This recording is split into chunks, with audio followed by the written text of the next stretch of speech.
നോക്കച്ചാ, ഈ വിലക്ക് ഇത്രയും സാധനങ്ങൾ കിട്ടി.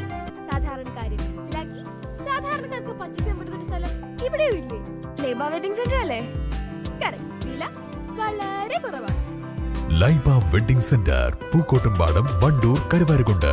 നിലമ്പൂരിലെയും ചാലിയാറിലെയും കാട്ടാന പ്രശ്നം പരിഹരിക്കാൻ നടപടികളുമായി വനം വകുപ്പ്. നാട്ടിലിറങ്ങുന്ന കാട്ടാനകളെ കാട്ടിലേക്ക് തിരിച്ചുവിടാൻ പ്രത്യേക സേന രൂപീകരിക്കും. പുഴ വഴിയാണ് ആന വരുന്നത്. അപ്പോൾ ഡ്രൈവ് ചെയ്തു, നമ്മൾ വളരെ മെച്ചമുള്ളായിരുന്നു, ഡ്രൈവ് ചെയ്തു. ആ സമയം നമ്മളൊരു പ്രോജക്റ്റ് ഉണ്ടാക്കി. ആ പ്രോജക്റ്റ് അംഗീകരിച്ചു. Kerala police housing construction corporation MD സംസാരിച്ചു. അവരെ ഞങ്ങൾ കർണാടകയിൽ വിട്ടു.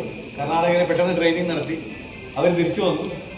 കാരടിക്കൽ 24 കിലോമീറ്റർ ഫെൻസിങ് പൂർത്തീകരിക്കുന്ന വേളയിൽ ഈ ആനകൾ ഡ്രൈവ് ചെയ്തു. ഈ 22 ആനകളും പരപ്പ റിസർവിലേക്ക് കടത്തിവിട്ടു. ഫെൻസിങ് കെട്ടി. ഇപ്പോൾ കാട്ടാനയുടെ 21 ശേഷം കാസർഗോഡ് ജില്ലയിൽ കാട്ടാനകൾ ചെല്ലില്ല. നിങ്ങൾ അന്വേഷിച്ചാൽ അറിയാം. അപ്പോൾ വിജയിക്കും. പക്ഷെ അതിന് വളരെ വലിയ ഒരു സപ്പോർട്ട് ജനകീയമായിട്ട് വേണം. അപ്പം ഞങ്ങൾ അങ്ങനത്തെ ഒരു ആക്സിഡന്റ് വന്നു കഴിഞ്ഞാൽ ഞങ്ങളിൽ നിന്ന് പിന്നെ ഇലക്ഷനായി, പഞ്ചായത്ത് ഇലക്ഷനായി, നിയമസഭ ഇലക്ഷനായി, പുതിയ സർക്കാർ വന്നു. അപ്പം ഇലക്ഷൻ്റെ ഇതായതുകൊണ്ട് നമുക്ക് അന്നത്തെ ആ മീറ്റിംഗിന് ശേഷം നമ്മൾ ജൂലൈയിലാണ് വെച്ചത്. ഓഗസ്റ്റ് സെപ്റ്റംബർ ഇലക്ഷനായി. നമ്മൾ ആ സെപ്റ്റംബർ മാസമാണ് ഡ്രൈവ് ചെയ്തത്. അങ്ങനെ ഇഷ്യൂ പെട്ടു.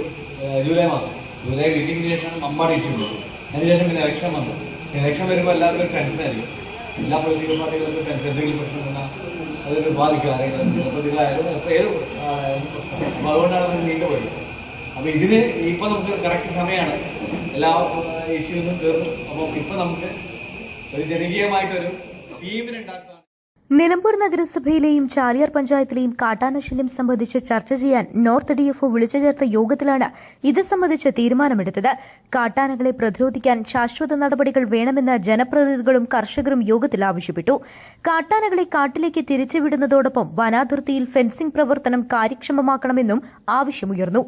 കാട്ടാനകളെ പ്രതിരോധിക്കാൻ തദ്ദേശ സ്ഥാപനങ്ങളുടെയും വിവിധ വകുപ്പുകളുടെയും സഹകരണം അത്യാവശ്യമാണെന്നും താൻ കാസർഗോഡ് സേവനം ചെയ്തപ്പോൾ 3,20,00,000 രൂപ ബ്ലോക്ക് ഗ്രാമപഞ്ചായത്തുകൾ അനുവദിച്ചതിനാൽ മികച്ച പ്രതിരോധ പ്രവർത്തനങ്ങൾ നടത്താനായിരുന്നതായും നോർത്ത് DFO ധനേഷ് കുമാർ പറഞ്ഞു. പൊക്കോട് റിസർവിൽ നിന്ന് 12,000 മലവാരത്തിലേക്ക് കാട്ടാനകളെ തിരിച്ചുവിടാൻ പ്രത്യേക സേന രൂപീകരിക്കുമെന്നും DFO പറഞ്ഞു. വനപാലകരും RRT അംഗങ്ങളും ജനപ്രതിനിധികളും വനമേഖലയെക്കുറിച്ച് അറിയുന്ന പ്രദേശവാസികൾ ഉൾപ്പെടെ 30ഓളം പേരെ ഉൾപ്പെടുത്തിയാകും സേന രൂപീകരിക്കുക. ടീമിന് വനം വകുപ്പ് പ്രത്യേക യൂണിഫോമും പരിശീലനവും നൽകും. നിലമ്പൂർ കനോലി പ്ലോട്ടിൽ ചേർന്ന യോഗത്തിൽ നിലമ്പൂർ നഗരസഭാധ്യക്ഷ Padmini Gopinath, Nilambur north DFO P Dhanesh Kumar, Chaliyar ഗ്രാമപഞ്ചായത്ത് president KP Anusree, vice president Thonikkadavan Shoukath, Edavanna range officer MN ഷംനാസ്, Nilambur range officer in charge P Vimal തുടങ്ങിയവർ സംസാരിച്ചു. News bureau, Nilambur.